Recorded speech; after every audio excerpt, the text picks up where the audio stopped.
Dicho de otra manera, los poetas no necesitan premios para ser grandes poetas. Y Óscar Pérez.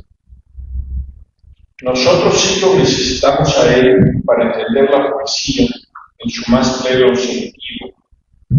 Como se decía hace unas décadas en la definición de Berzón del arte, la presencia del ser en lo sencillo. Quiero, sin embargo, pensar que para él la amistad, la de sus lectores y admiradores, sigue siendo una necesidad como lo era cuando publicó hace tantos años con sus amigos Juan Bañuelos, Jorge Augusto Selle, Jaime Augusto Selle, Horacio Cepeda y Jaime Labastida, el libro colectivo La Espiga Marginal. Fue una publicación que sembró la poesía mexicana en aquellos años, aportando acentos imprevistos a una lírica que había alcanzado una madurez enorme en autores como Octavio Paz, Alirio Macedo y sus paisanos, Rosario Castellanos y Jaime Sabines. Durante mucho tiempo se pensó que lo que distinguía al grupo era una posición política, pero en realidad eran muchas más cosas, un verso de enorme libertad, una voluntad de alargo metafórico, la intención de recuperar en la voz de la persona, la voz del niño. Unos años después, ese mismo grupo publicaría otro libro colectivo de significativo título, Ocupación de la Palabra. Y a partir de allí, cada uno seguiría un camino propio. Casi 70 años después de haber publicado su primer poema en un diario de su natal Tuxtla, Oliva fue reconocido hace unos meses con el Premio Nacional de Lingüística y Literatura, el mayor galardón que otorga el gobierno mexicano. Su poesía reunida ocupa más de 1000 páginas, y de él se han ocupado los principales críticos de poesía en México. En 1967, su inclusión en Poesía en Movimiento, antología canónica por excelencia, lo incorporó en el panorama lírico de los imprescindibles. Desde entonces, no ha salido nunca de ese lugar. En los 70, ganaría el Premio Nacional de Aguascalientes como estadounidense. Lo menciono porque estamos en Aguascalientes. Porque no quiero hacer una típica nota biográfica glosada apenas con el par de juicios. Eso lo pueden buscar en la computadora, en Wikipedia. Quiero en cambio resaltar la actitud del poeta Óscar Oliva desde su adolescencia hasta el día de hoy. Ha sido y sigue siendo profundamente vital a su escritura. Sigue buscando entre todas sus voces, porque es un poeta plural, otras que suenen a nuevo, a agua fresca, a rocío matinal. No porque esté obsesionado con la idea de originalidad, sino porque quiere que el origen sea un presente permanente. Para que el poema ocurra, hay que estar en disposición de recibir, de que nos digan, aquí estoy, como está hoy aquí Óscar recibiendo este premio, este homenaje. Hace unos meses nos dio otra muestra de esa vitalidad. Apareció escrito en Tuxtla, que como ya se ha dicho, es un libro extraordinario. Yo quisiera sugerir hoy que la lectura de ese libro la entendiéramos no como una vinculación a un lugar, a un arraigo, sentido evidente de ese libro. Pues de alguna manera todo lo que Óscar ha escrito está escrito en Tuxtla. Es cierto que una de las características principales a lo largo de su escritura es el sentido mítico del arraigo heroísta. Se escribe desde la tierra en los varios sentidos que tiene la palabra tierra, porque lo sabemos, es a ella a la que estamos destinados a volver. La poesía, la vida, es un largo proceso de amasar, de darle forma, color, sentido. Pero ahora, el día de hoy, Óscar, te propongo entenderlo con una posible variante. Escrito en Tuxtla es como se dice escrito en do o escrito en sol. Es decir, Tuxtla es una nota musical, una clave, un motivo en el que se afina la voz. El poeta se lanza a hablar, es decir, a escribir, y afina su voz en Tuxtla, pero nos habla a todos. Hoy, por ejemplo, en Aguascalientes, en el marco de este festival que le rinde homenaje. Al escucharlo, todos seremos chiapanecos, como todos somos habitantes de la poesía, de su poesía, esa poesía que ya está en la página cuando llegamos a ella, porque la página también es un territorio. Habrá leído muchas veces lo siguiente: en la literatura lo que cuenta es la obra, no la persona. Es una verdad meridiana, misma que hoy, sin embargo, también admite una lectura distinta.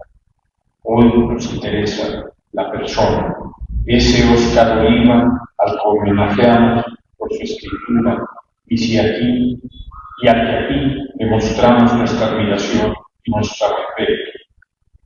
Los que organizan encuentros y festivales literarios saben la importancia que tiene el contacto humano, lo que hoy llamamos condición presencial de la poesía.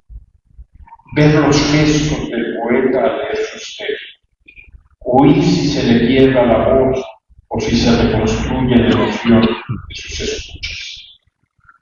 No les puedo decir con exactitud cuándo conocí a Óscar, pero sí puedo afirmar que se volvió una persona presente en mis lecturas de poesía, incluso cuando no lo leía.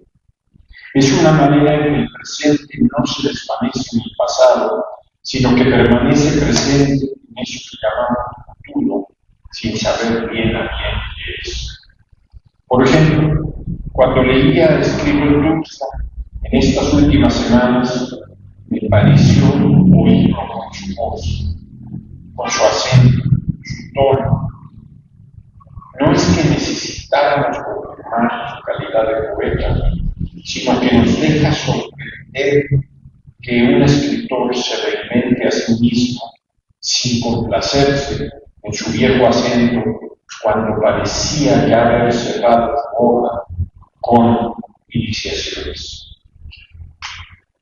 A veces, empezar por lo más reciente es una buena manera de recorrer la obra del escritor. Se suele tener desde hace siglo y medio la impronta de la poesía como un arte y un derecho de la juventud. Es una herencia que le debemos a Ramón, el poeta niño. La juventud de Óscar Oliva, escrito en Tuxtla, es asombrosa.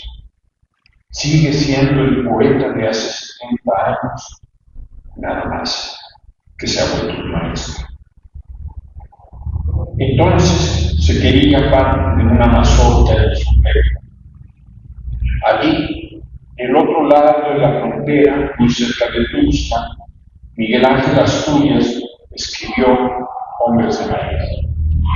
Y así imagino la espiga de él y sus amigos en 1960, de maíz y no de trigo, en todo caso claramente espigada, lo que significaba a la vez una actitud y un aspecto. Juan Bañuelos y Heraclio Cepeda siempre fueron recordemos, Óscar siempre delgado, estrigado, ocupado en y por la palabra, en permanente estado de sí, en este juego construido con los hijos de algunos de sus. Hoy, al presentarnos a ustedes en este festival en el que se le entrega un galardón y que han recibido otros poetas como Juan Gelman, Tomás Segovia, Ramón Luis, y acompañados por nosotros, lectores, espero se sientan a gusto y en familia.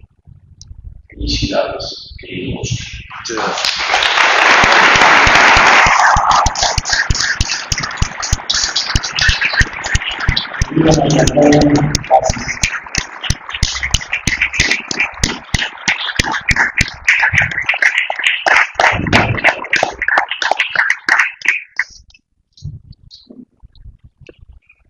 Pues creo que las palabras de José María sobre Óscar las compartimos.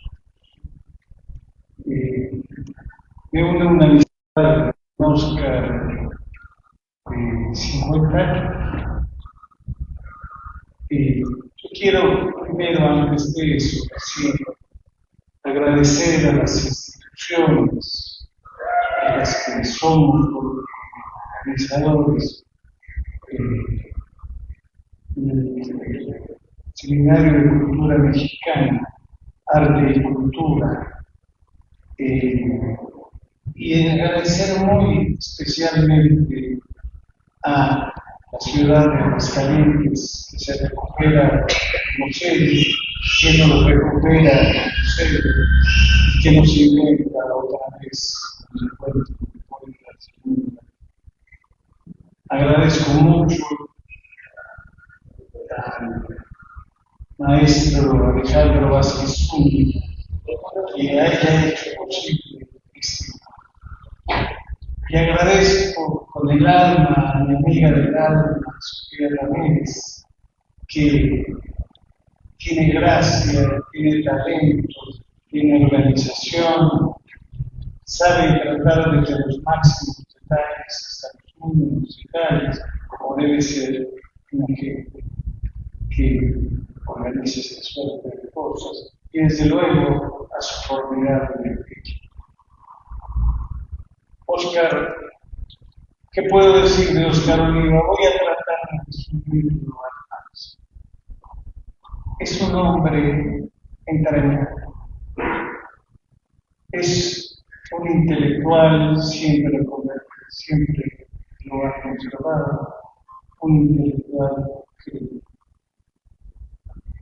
ha sabido cuándo son los momentos, las fallas, hombre de izquierda por el tiempo, pero también ha reconocido su gran maestro de poetas, los errores de esa izquierda. Y ante todo, como ya lo ha dicho José María, es un gran hombre entrañable, intelectual, crítico, político. Y me falta algo, amigo también, de los grandes y de los buenos, con quien siempre tenemos conversaciones tolerantes, y un poeta excepcional. Si me permites que Sofía y yo, en este caso, le entreguemos la medalla y el diploma como reconocimiento a Óscar, te agradecería mucho que te levantaras a cantar.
Amigos y amigas,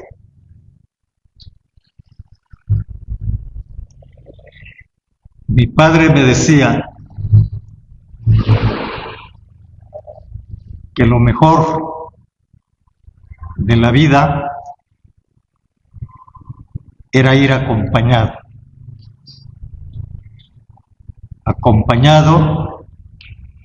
de los seres que amamos, sobre todo de la mujer que amamos o del hombre que amamos. Me decía que nunca perdiera un amigo,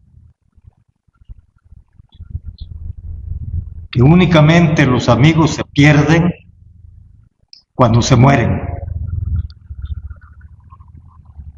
pero que el recuerdo de todas las hazañas épicas y no épicas que se hace con cada uno de los amigos y amigas siempre se recordarán. No pierdas nunca un amigo, me dijo. Desgraciadamente perdí algunos.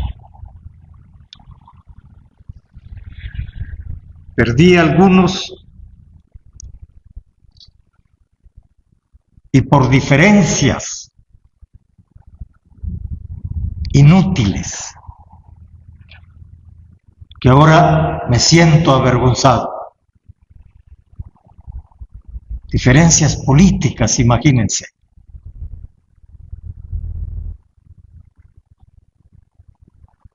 Nosotros podemos tener diferencias políticas, ideológicas, filosóficas, estéticas, religiosas, amorosas, de carácter, pero yo creo que nunca debemos separarnos de nuestros amigos.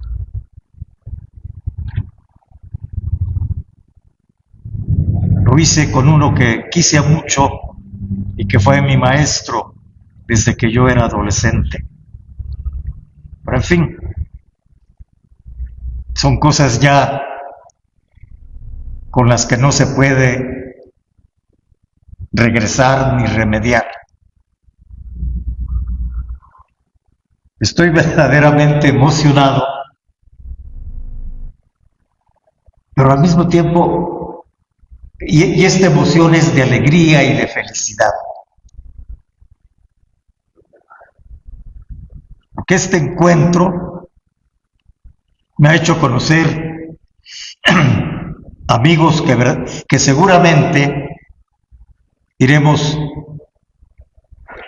siguiendo el cultivo de la amistad, aunque hayamos intercambiado muy pocas palabras en estos días, o muchas palabras en estos días. Pero me llevo sus libros, y me llevo sus voces, y me llevo sus rostros, que eso sí, los he estado viendo y observando.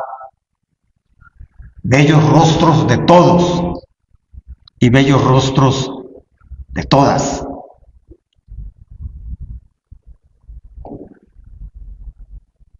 Mi abuelo, Hermelindo Oliva, era un hombre tan inteligente que solo leyó un libro en su vida, uno solo, y ese libro era El Quijote. Y yo conocí El Quijote antes de aprender a leer y escribir, porque don Hermelindo me lo leía. Y recuerdo que siempre se sentaba en un portal de la casa, allá en Tuxtla, a esperar. ¿A esperar qué? Y yo le iba a preguntar, ¿qué esperas, abuelo? Y me decía clavileño, porque ello en la tarde va a descender con sus 2 jinetes al lomo. Aprende, me dijo, a esperar siempre que venga, que baje a tu patio, en cualquier sitio que estés, a tu patio, que siempre será tu patio, el de los tamarindos, el de las guayabas, el de los chicazapotes, a esperar la llegada de ese caballo alígero. Nunca bajó a mi patio, pero todavía lo sigo esperando. Ojalá que no estén muy cansados para que pueda leerles algunos poemas.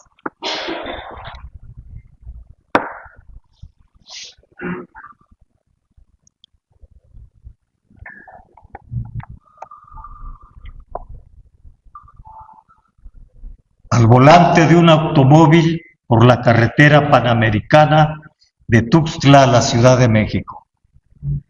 Enrique González Rojo. De Tuxtla a la Ciudad de México hay más de 1000 kilómetros de distancia, más de 1 millón de metros, más de 100 millones de centímetros, más las piedras, más los árboles, que no se pueden medir ni contar, que he recorrido tantas veces, a tantos kilómetros por hora, con mucho calor y viento por el istmo, con lluvias torrenciales por el tramo de Veracruz, que tratan de detener el carro, derribarlo en un barranco, que he aprendido los nombres de los puentes, de los pueblos asfixiados, hundidos en las curvas y rectas de las carreteras, que he recorrido por distintos días y meses del año, en la madrugada, en la noche, en el momento en que la tarde es una cigarra volviendo a su funda primitiva, saltando al revés a su condición de ninfa, sintiendo ese cansancio que nos prende de la boca con un anzuelo que continúa en un hombro, baja hasta el calcañar de los pies y escarba con una cuchara el cráneo.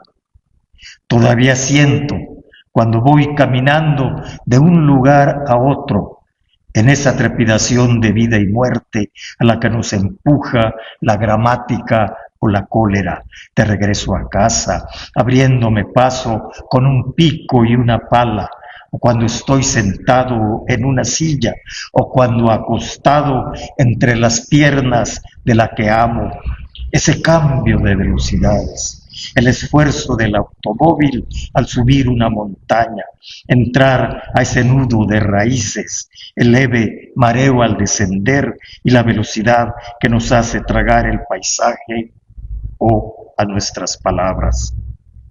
La primera vez que llegué a la Ciudad de México, no sabía a dónde dirigirme, qué esquina cruzar. Era como comenzar un escrito, estar acodado en una mesa frente a una hoja en blanco, solo, con los hombros colgados hacia adelante, esperando el disparo que inicia el arranque, la carrera que hay que ganar y donde se es el único competidor, una hoja que ardía en mis manos, como a veces arden los tiraderos de basura de Santa Cruz, Mellehualco, o como los camiones y tranvías en tiempos de rebelión, que aullaba, que tenía hambre. Iba de un cuarto de azotea a la ciudad universitaria, con libros bajo el brazo, haciéndolos pedacitos y tirándolos por la ventanilla del camión, contaminando más la ciudad con Kant y Antonio Caso. Y ya sin ellos me bajaba a la mitad del camino. Entraba en una cocina económica de las calles de Academia o a una cervecería y en la noche a bailar a la Perla. Más tarde, Sentía la humedad de la muchacha que se había acostado conmigo, una humedad que iba creciendo como un universo en expansión, en unos cuantos metros cuadrados, en unos cuantos metros cúbicos de aire. Y yo escribía en las bardas de la ciudad, ampliaba mi territorio, mi radio de acción, entraba a calles espantosas, donde la gente se arrastraba, desempleados que no tenían para comer, rateros, tal vez criminales, que alargaban sus ojos hacia mi camisa, y era como entrar de nuevo al cine a ver Los Olvidados de Luis Buñuel. Y en esas calles ulcerosas vi por primera vez carros llenos de policías y también policías a caballo, granaderos en camiones que cerraban esas calles, parte del poder del Estado, que entraban empujando, golpeando, entraban a paso de carga y arremetían contra todos, tirando los botes de basura, despertando al vecindario, disparando a quemarropa, acometiendo como en un juego de fútbol americano. Y después era el silencio de la calle de La Paz de Chaplin. Y yo despertaba tirado en la banqueta, macaneado, con las cejas cortadas, como un boxeador groggy que le han parado la pelea por nocaut técnico en el tercer asalto, con la rechifla de un público que no existe. Levantaba los pedazos de libros que me había quedado, sin un quinto en los bolsillos, y regresaba a mi cuarto silbando el mambo del estudiante, escribir el poema que se perdió, como se pierden tantas cosas, credenciales y mujeres, huelgas y chicles, buena fe y calcetines, con mucho frío por la Sierra de Puebla. Hay que subir las cristales de las ventanillas, poner la calefacción, descender a una velocidad regular y luego la claridad entrando por la ventana de mi cuarto, entrando ella a despertarme, quitándose su uniforme de colegiala, echándoseme encima, moviéndose, besándonos como se besan el actor y la actriz en los filmes, acariciándonos en la torre de Nestle o en la mansión de lo que el viento se llevó. Ya es tarde, nos decía la claridad. Se hacía la luz en la sala de cine. Había que ir a cenar y atravesar de nuevo el Zócalo, despedir a la amiga en la puerta de su casa, después subir a la calle de Guatemala, a 2 cuadras dar vuelta a la derecha, llegar de nuevo al poema recién comenzado, entrar de nuevo a la expedición del sueño, ir recogiendo muestras de distintos materiales para bajar de nuevo a la calle, al escuchar el ruido de los camiones de carga y descarga, las voces de los vendedores ambulantes, de los recogedores de basura, de los niños que van a la escuela, subir a un camión de pasajeros junto a obreros y obreras. El chofer lleva el radio encendido a todo volumen. Es difícil llegar hasta la puerta de bajada del camión. Se toca el timbre, se prende un foco rojo al lado del volante. Caminar sin rumbo fijo por la estación San Lázaro. Ver pasar un tren que a la tierra arrancara su estructura. En 6 de sus vagones una letra que conforman la palabra huelga. Esos materiales que llevo en el bolsillo, los comparo con los que voy viendo en la calle. Llego hasta un puesto de jugos y pido uno de naranja. Los ferrocarrileros, al pasar, levantan el puño y saludan. Yo los saludo. Parecen decirnos, la realidad son estos puños, ese tren. El jugo de naranja ilumina todo mi cuerpo. Llego al sitio de reunión.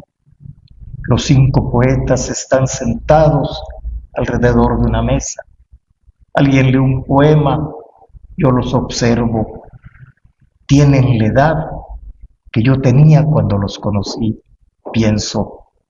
Se han quedado inmóviles, fijos como en una fotografía, en actitud de golpear la mesa, con el lápiz en las manos, con una copa al lado de cada uno. Tienen la edad de nuestros hijos,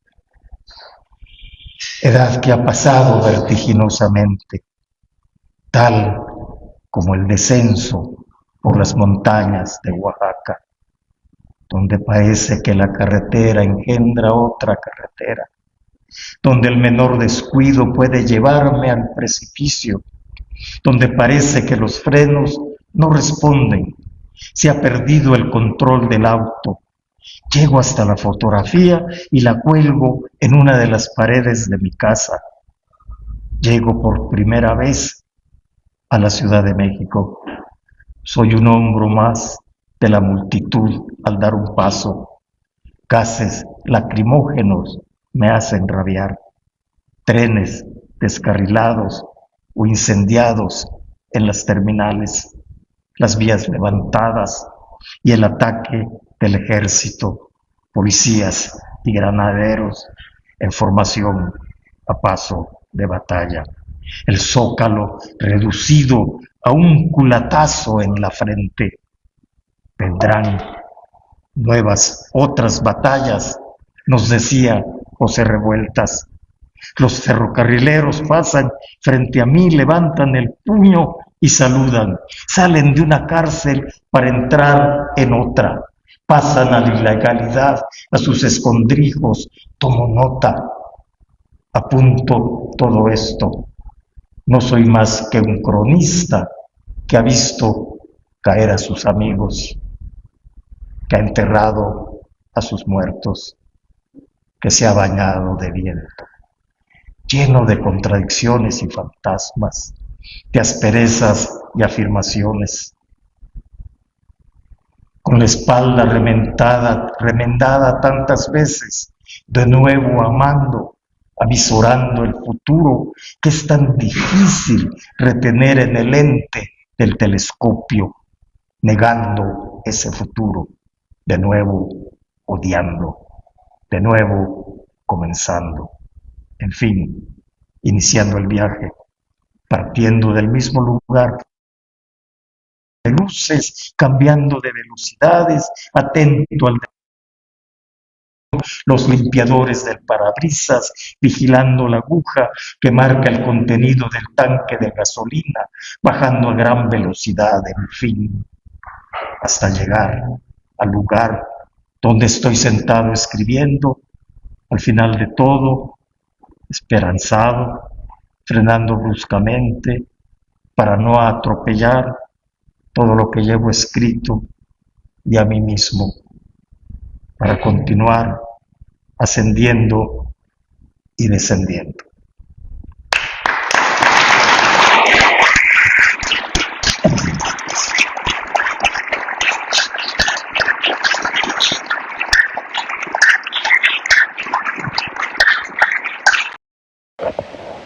Asiste el ruido que produce esa débil agonía, la culebra deshidratada en el estado. El ruiseñor y su pelar quemado, algo rojo cuando hace la calor, en las fábulas de la tejedora, el ruiseñor y su pareja, la dulce arriba, en la luz abierta, empapada con agua, existen porque cantan a Dios. Cantan hasta bien entrada la noche. Por encima de cualquier débil agonía, por encima del ataque de cualquier depredador. Entonces el canto de amor, esa alarma que suena como el croar amplificado de las ramas. Algo se puede traducir esa bulla a lengua latina. Expresión que canta, existe en el cielo, oh Hesío, por encima de cualquier constelación, sobre la belleza del tiempo, yo estoy con mi amiga bajo la flor de este canto. Cuando esta besita con su canto nos alegra y regocija en la primavera, nombrada en latín Uchilio, porque canta a la alborada, Sebastián de Torres. Existe el Señor sobre el lomo de un buey, estampa proveniente del bosco o de su escuela familiar. Existen las elaboraciones de cigüeñas pintadas de roja, que contrastan con el campo pálido y la razón afirmada. Existen otras dulzuras carnales, los dos jovencitos dentro de la torre de coral. Existen los enterramientos dentro de las viviendas. Existe un bebé dentro de un vaso de cerámica transparente. Existe la fuerza ordenadora del azar, las cigarras ordenadoras de la vida. Existe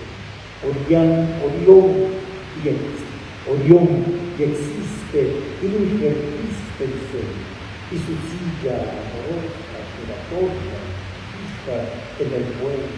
Inger existe.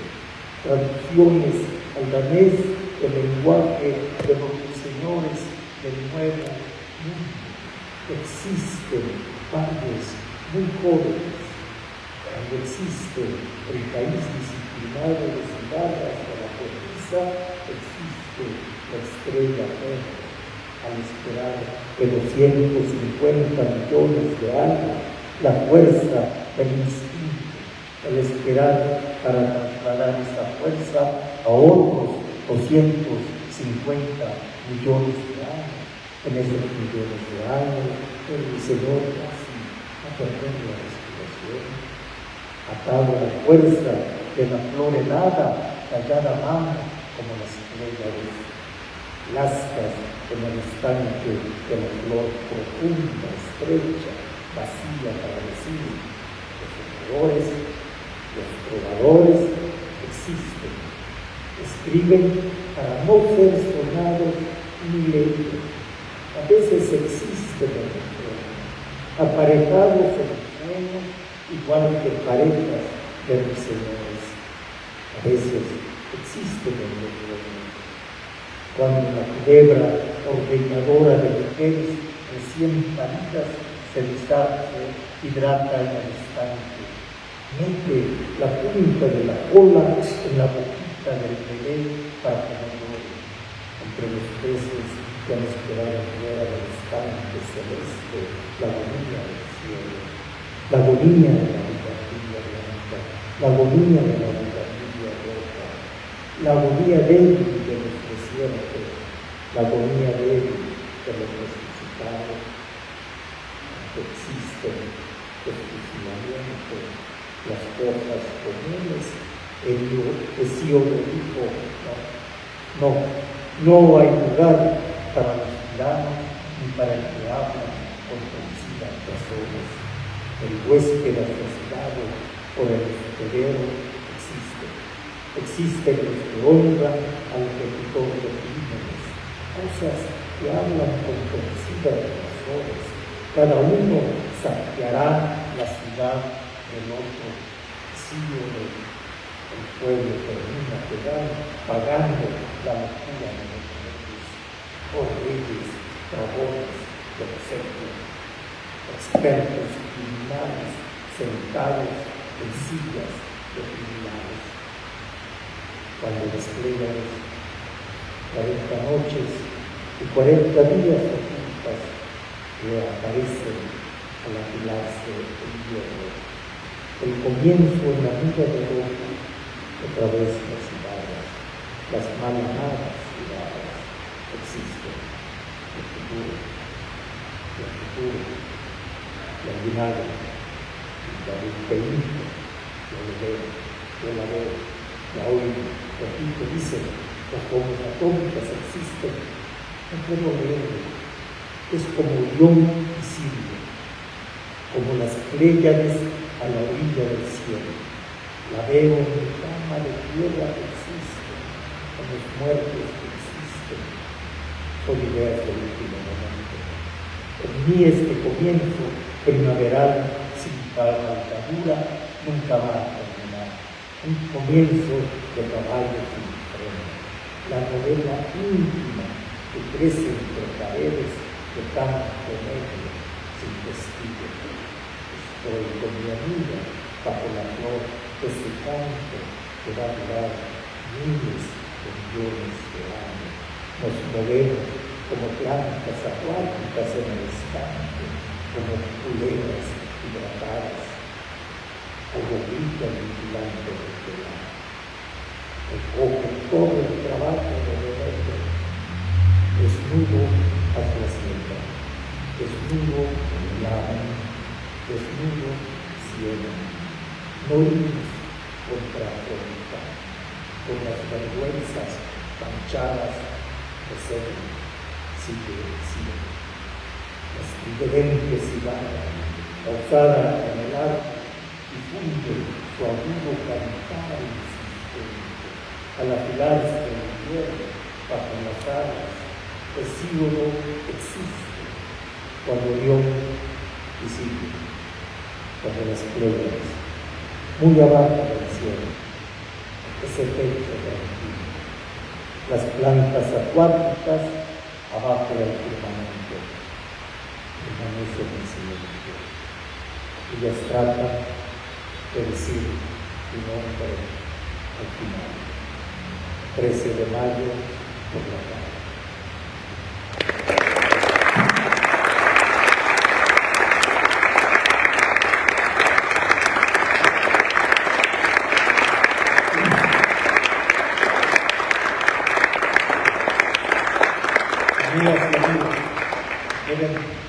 Todavía aguantan más, puedo leer 2 o 3 poemas escritos. Ya nos vamos a hacer.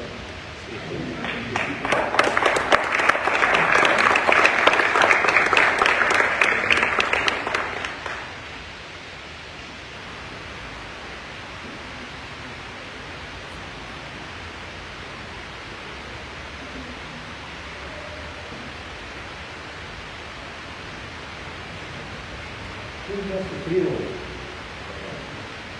o visto sufrir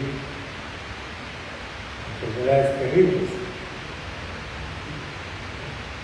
Pero yo creo que esas enfermedades terribles se pueden vencer. Comenzar con la ciencia. Por supuesto, aquellos que nos tocan, va a tocar que sean muy disciplinados y seguir todo el protocolo que digan los expertos. Si no, se va a ir así. O al infierno.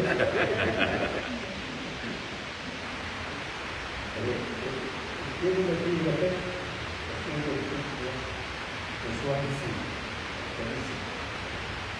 ¿En qué te has convertido ahora? ¿En qué dirección avanzas? El libro está constituido por 20 o 21 cantos que todos se entrelazan entre sí. Yo el libro creo que se puede propósito. Creo que es el libro más conocido, más o menos consciente, estamos ya conscientes de lo que he escrito. Uno se va entrelazando un fragmento con otro, repongo algo que quedó en un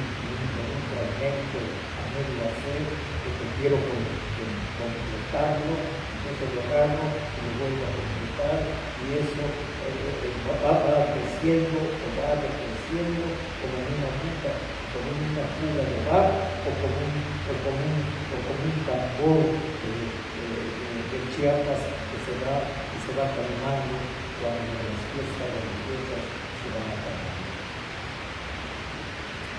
¿Será el hígado de una rata o las patas de un cien pies? Realmente me lo pregunto con ganas de que sea cierto, para matar y recorrer otros mundos hasta ahora inaccesibles. Esos que se suceden unos tras otros, entre tú y yo, mientras dormimos. Apenas explicados cuando veo pasar a las ratas, manifestación de otra espiritualidad, no tan lejana la mía, cuales pies domésticos que me atraen por su singularidad, al desarrollar automimetismo, al quedarse sin la parte frontal y trasera, sin estómago ni globo, como yo, con 50 patas en el infierno, con 50 patas en el paraíso, frente al espejo, con cabeza de hidra, con olor a huevos podridos en el agua sentido, con un par de ojos abiertos y otro par cerrado. Me doy cuenta de que camino hacia atrás con la cabeza en la espalda, transportando mi percepción visual ante el diamante de muchos subterfugios para sobrevivir en el lago sentido, caminando hacia adelante, metiendo las manos en el plato de los huevos podridos, puestos en la mesa del comedor, con pérdida de color en las manos, y en ese instante, al quedar transparentes, lo violentará. Este instante lo repetiré o quedará entre tú y yo olvidado entre nuestros cuerpos, casi en silencio, como música perdida. Vernos transparentes, volveremos a reconocer, pero el vino será el vapor que brota de las hendiduras de la tierra, aire y vidrio oscuro.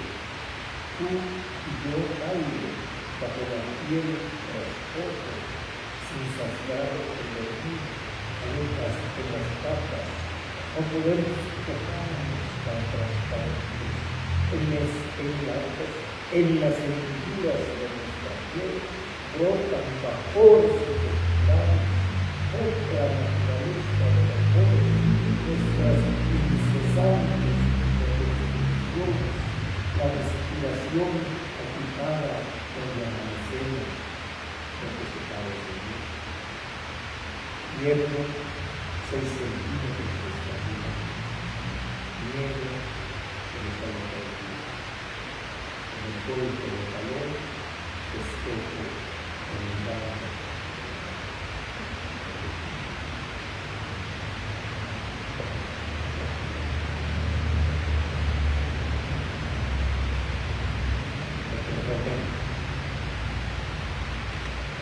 Mientras mujeres extrañas me vieron, me cambian de ropa, apenas las todo va a estar bien. No tienes el calor de la vida. Esta noche no vas a dormir conmigo, vas a dormir con mis ojos. Sirenas conspiran en la ropa, me aman, sin amigo, no tengo fuerza para levantar la cabeza. No quiero abrir la boca hasta abrir. No tengo ya trabajo, no sé cómo continuar. No puedo interactuar con ellas. No puedo transmitirles mi amor por espíritu ni de manera oral resto de nuestras vidas. Dios sienta amado, siente en el estómago una gran necesidad de comer, muchas veces. Solo el amado, que nada más quiere que se recuerde, no lo para mi boca, lo tranquilice con una pasta de pollo, con un pan tostado, y puedo controlar los músculos excitados, los nervios de la carne, los esfínteres, venas finales, mi columna vertebral se ajusta.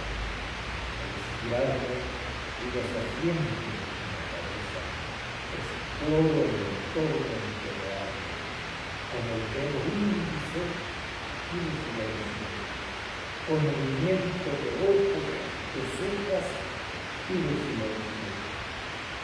Sirenas que acarician la cabeza, reciban